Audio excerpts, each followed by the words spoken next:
5 accessories that Ram owners are buying right now thinking they're upgrading their truck, and every single one of them is either destroying the engine, wrecking the suspension, or voiding the warranty. I'm not talking about cheap knockoff garbage from Wish.com. I'm talking about name brand products that your favorite YouTuber told you to buy.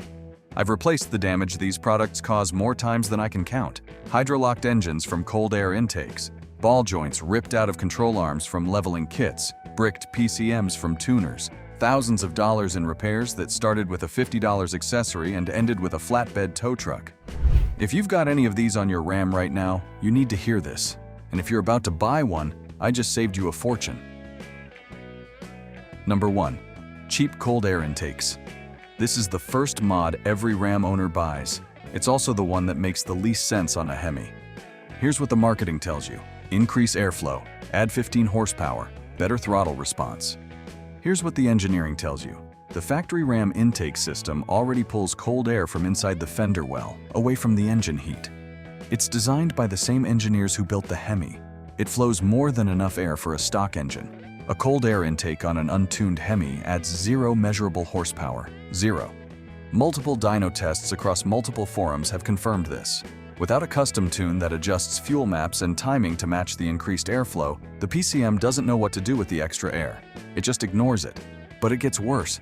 A Ram owner on Dodge Forum installed a K&N cold air intake on his 2007 Hemi 5.7. His fuel economy went from 13 mpg in the city to 7. Not a typo. 7 miles per gallon. The PCM was confused by the different airflow characteristics and couldn't calibrate properly. He put the stock intake back on and the problem disappeared. Now let's talk about what these intakes can actually damage. First, water ingestion. The factory airbox sits high in the fender well, protected from water. Most aftermarket cold air intakes drop the filter element lower, closer to the ground, closer to the wheel well opening, closer to every puddle you drive through.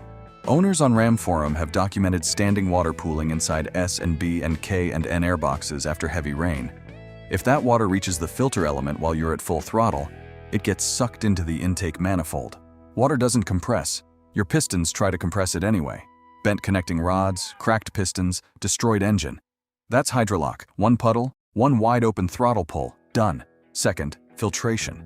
Oiled cotton gauze filters, the red ones from K and N, filter less fine particulate than the OEM paper element. Independent lab tests have shown that oiled filters allow particles in the 10 to 20 micron range through that a paper filter would catch. Those particles end up inside your cylinders, scratching the cylinder walls, accelerating ring wear, and increasing oil consumption over time. It's slow death. You won't notice it at 10,000 miles. You'll notice it at 80,000 when your oil consumption is a quart every 1,500 miles and nobody can figure out why. Third, warranty. If your engine fails and the dealer sees an aftermarket intake, that's the first thing they point to. They don't have to prove it caused the failure. They just have to argue it could have contributed. And suddenly, your $7,000 engine replacement is out of pocket. What you should do instead, buy a high-quality drop-in paper filter, Wix, Mopar OM, or a dry media performance filter that fits inside the factory airbox. Same protection, slightly better flow than the stock filter, 0 risk. Your engine doesn't need more air. It needs clean air. Number 2. Cheap tuners and throttle controllers. This one makes me want to throw things, because there are 2 completely different products being sold as the same thing, and most Ram owners have no idea. Category 1. Throttle controllers. The Pedal Monster, the Pulsar XT. The $200 to $400 devices that plug into your throttle position sensor and change how aggressively the pedal responds. Here's what they do. They make the accelerator more sensitive. Press it 20%, the controller tells the PCM you pressed it 50%. That's it. That's the entire product. Here's what they don't do. Add a single horsepower. Not one. The engine makes the exact same power it always made. The transmission shifts the exact same way. The fuel maps don't change. The timing doesn't change. Nothing changes except how far you have to push the pedal to get the same result. You're paying $400 to make your right foot more aggressive. You could accomplish the same thing for free by pressing the pedal harder. Category 2. Actual ECU tuners. Diablo, HP tuners, SCT. These flash the powertrain control module with new fuel maps, timing curves, and transmission shift points. They can add real power, 15 to 40 horsepower depending on the tune and supporting mods. But here's where it gets dangerous. Since 2015, every Hemi PCM comes locked from the factory. You cannot flash it with a tuner until it's been physically removed from the truck, shipped to a company like HP Tuners, unlocked, and shipped back. That process costs $200 to $400 on top of the tuner itself. If you buy a tuner without knowing this, you've got an expensive paperweight. But the real nightmare is bricking. When you flash a PCM, you're rewriting the core operating software of your engine. If the process is interrupted, laptop battery dies, USB cable gets bumped, voltage drops during the flash, the PCM can brick. Dead. The truck won't start, won't crank, nothing. You're calling a tow truck. Ram Forum has an entire thread titled, "Anyone else brick their Ram trying to load a tune?" One owner's Diablo tuner got stuck at 99% during a flash, tried to revert to stock, and got caught in an infinite loop. Truck was dead. Had to ship the PCM to Holly Diablo Sport for recovery. Others have had the same experience with HP tuners. The software even warns you, do not interrupt the flash process, but accidents happen, batteries die, connections fail. And here's the kicker for 2023 and newer Rams. The PCM architecture changed completely. Ram switched from Bosch to a proprietary module. When these trucks launched, neither Diablo nor HP tuners supported them. People were buying $600 tuners that were physically incompatible with their truck's computer. Forums were flooded with guys asking why their brand new tuner wouldn't connect. The answer was simple. It doesn't work with your truck. Period. Even if you successfully tune your Ram, you've now voided your powertrain warranty. The dealer can read the flash counter on your PCM. They can see it's been modified. Swapping your stock tune back in doesn't erase the counter. They know. And when your engine fails at 45,000 miles, they're denying that claim. For a daily driver, the risk-to-reward ratio of tuning is insane. You're gambling a $7,000 engine and a 10-year warranty for 25 extra horsepower that you'll feel for about 2 weeks before it becomes your new normal. If you want to tune, buy a second junkyard PCM, have it unlocked, tune that one, and keep your original stock PCM untouched for warranty work. That's the only smart way to do it. Number 3. Strut Spacer Leveling Kits. This is the accessory that has cost Ram owners more money in collateral damage than everything else on this list combined. And it's a $100 piece of aluminum that takes 30 minutes to install. A strut spacer leveling kit sits on top of your front strut assembly and pushes the entire unit down by 2 to 2.5 inches. This raises the front of the truck to match the rear, eliminating the factory rake. Your truck looks level, it looks taller. You can fit bigger tires. Everyone on the forum tells you it's the best $100 you'll ever spend. It's not, it's the worst. Here's what that spacer does to your front suspension geometry. When you push the strut assembly down 2 inches, you change the resting position of every single component connected to it. The upper control arm ball joint, which is designed to operate within a specific angular range, is now sitting closer to its maximum angle at normal ride height. Every pothole, every speed bump, every dip in the road pushes that ball joint past its design limit. Over 20,000 to 40,000 miles, the ball joint wears beyond its tolerance and starts separating from the control arm. There are photos on Ram Forum of ball joints physically pulling out of the upper control arm on leveled trucks. Not worn, not loose, separated. The ball stud comes out of the housing. At highway speed, that means you lose steering control. One owner documented his experience. He installed a ready lift spacer and within 30,000 miles needed new struts, upper and lower ball joints, tie rod ends, and CV joint repair, all caused by the geometry change from a $100 spacer. The CV joints are even more critical. The inner CV axle has a specific static operating angle. The spacer pushes the hub assembly down, increasing that angle beyond the designed range. Now every time the suspension cycles, the CV joint is working at an angle it was never meant to sustain. The needle bearings inside the joint wear prematurely. The boot cracks from the increased articulation. Grease leaks out, dirt gets in, and the joint fails. Replacement cost, $400 to $800 per side.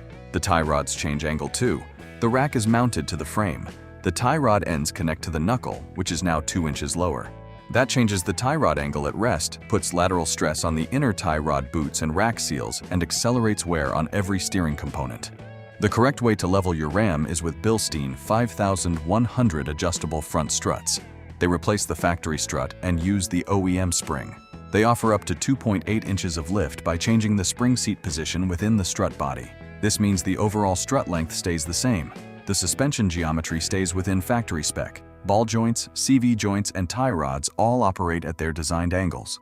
Cost: $250 to $350 for the pair. That's $150 more than a spacer kit, and it saves you $2,000 or more in premature suspension damage. If you want more than 2 inches of lift, you need aftermarket upper control arms with corrected ball joint angles, JBA, Mevotech, or the ReadyLift tubular arms. Without corrected UCA geometry above 2 inches, you are on borrowed time. Number 4. Oil catch cans installed wrong. This one is going to upset some people because catch cans have become a religious accessory in the truck world. You need a catch can. It's the first thing you should install. Look at all this sludge I caught. The concept of a catch can is sound. The PCV system vents crankcase vapors, oil mist, blowbee gases, moisture, back into the intake. Those vapors coat the intake valves and ports with oil residue that bakes into carbon deposits over time. A catch can intercepts those vapors, condenses the oil, and traps it in a container before it reaches the intake. On the Hurricane, with its direct injection and no fuel wash on the valves, this makes real sense. The problem is not the concept. The problem is the installation. A catch can that creates any restriction in the PCV circuit is a ticking time bomb. If the hose diameter is too narrow, if the fittings have tight angles, if the can's internal baffling is too aggressive, or if the can itself is too small for the volume of blow-by your engine produces, you've created a bottleneck in a system that needs to flow freely. When the PCV system is restricted, negative pressure builds inside the crankcase. That negative pressure, excess vacuum, does 2 things. It sucks on the crankshaft seals from the inside, pulling them inward and eventually causing oil leaks at the front and rear main seals, and it pulls oil past the valve guide seals into the combustion chambers. You went from trying to reduce oil contamination to actively increasing oil consumption, the opposite of what you wanted. And here's the issue specific to MDS-equipped HEMIS. When cylinders 1, 4, 6, and 7 deactivate, the closed valves create a different pressure dynamic in the crankcase compared to when all 8 cylinders are firing. The factory PCV system is calibrated to handle these pressure fluctuations. A catch can with a check valve or restrictive baffling can interfere with that calibration, creating vacuum spikes during MDS transitions that stress the crankcase seals. The other epidemic is people who install a catch can and never empty it. A full catch can is a plugged catch can. It's not catching anything anymore, it's just a blockage in the PCV line. And a blocked PCV line means positive crankcase pressure, blown seals, and oil leaks. If you're going to run a catch can, and on the Hurricane, I genuinely recommend it, do it right. Use a quality baffled unit from UPR, JLT, or Elite Engineering. Use full diameter fittings, -10 AN or -12 AN minimum. Keep the hose runs as short and straight as possible. No tight bends, no undersized barb fittings. And empty the can at every oil change minimum. On the Hurricane, check it every 3,000 miles. A properly installed catch can is a good thing. A poorly installed one is worse than no catch can at all. Number 5. Exhaust mods without a tune. Everyone wants the Hemi to sound like it should. That deep, aggressive V8 rumble that the factory muffler chokes out. So the first thing guys do is a muffler delete. Cut the muffler off, weld in a straight pipe. Instant sound, instant satisfaction, and the beginning of multiple problems. Without a tune, the PCM is still operating on factory fuel and timing maps that were calibrated for a specific amount of exhaust back pressure. When you remove the muffler, or worse, install long tube headers, you reduce that back pressure significantly. The exhaust gases exit the cylinders faster, the exhaust scavenging characteristics change, and at certain RPM ranges, the air-fuel mixture goes lean because the PCM wasn't expecting that flow rate. A lean condition means less fuel relative to air. Less fuel means higher combustion temperatures. Higher combustion temperatures mean accelerated wear on valve seats, exhaust valves, and catalytic converters. It's not going to blow up your engine tomorrow. But over 50,000 miles of running lean during highway cruising, you're shaving life off components that should last 200,000 miles. Long tube headers without a tune are the worst offender. They change the exhaust pulse length and timing, which directly affects how the cylinders scavenge spent gases. The factory manifolds and the tune work together as a system. Change one without changing the other, and the system is out of balance. And if you remove the catalytic converters, which some exhaust kits include as an option, you've got a completely different set of problems. The rear O2 sensors read the converter efficiency. No converter means the sensors report out-of-range values. Codes P0420 and P0430 trigger immediately. Check engine light. Every time you clear it, it comes back. That light stays in the PCM's freeze frame data. The dealer can see it. And in most states, removing catalytic converters from a street vehicle is a federal violation of the Clean Air Act. What should you do instead? An axle-back exhaust. This replaces only the section from the rear axle to the tailpipe tips, the muffler and the tailpipe. The catalytic converters stay. The resonators stay. The midpipe stays. Back pressure changes are minimal. No lean conditions. No O2 sensor codes. No warranty flags. Flowmaster, Borla, and MBRP all make axle-back systems for the Ram that sound incredible and bolt on in under an hour. Price: $300 to $600. You get 80% of the sound improvement with zero of the risk. That's the smart play. 5 accessories. 5 ways to destroy a perfectly good truck while thinking you're making it better. A cold air intake that adds 0 horsepower and introduces water and dirt into your engine. A tuner that can brick your PCM and void your warranty for 25 horsepower you'll forget about in 2 weeks. A $100 spacer that destroys $2,000 worth of suspension components in 30,000 miles. A catch can that creates crankcase vacuum and blows your seals if it's installed wrong. And an exhaust mod that runs your engine lean and leaves a trail of check engine lights in your PCM history. Every single one of these has a smarter alternative. A drop-in filter instead of a cold air intake. Bilstein 5100S instead of spacers. A properly installed catch can instead of a cheap Amazon special. An axle back instead of a full exhaust without a tune. Stop buying mods based on YouTube thumbnail claims of plus 30 horsepower for $50. The physics don't work that way. If they did, Ram's engineers would have done it at the factory. Hit subscribe. Tell me in the comments the worst mod you've ever seen, or the worst one you've done yourself. I won't judge. I've seen it all. See you in the next one.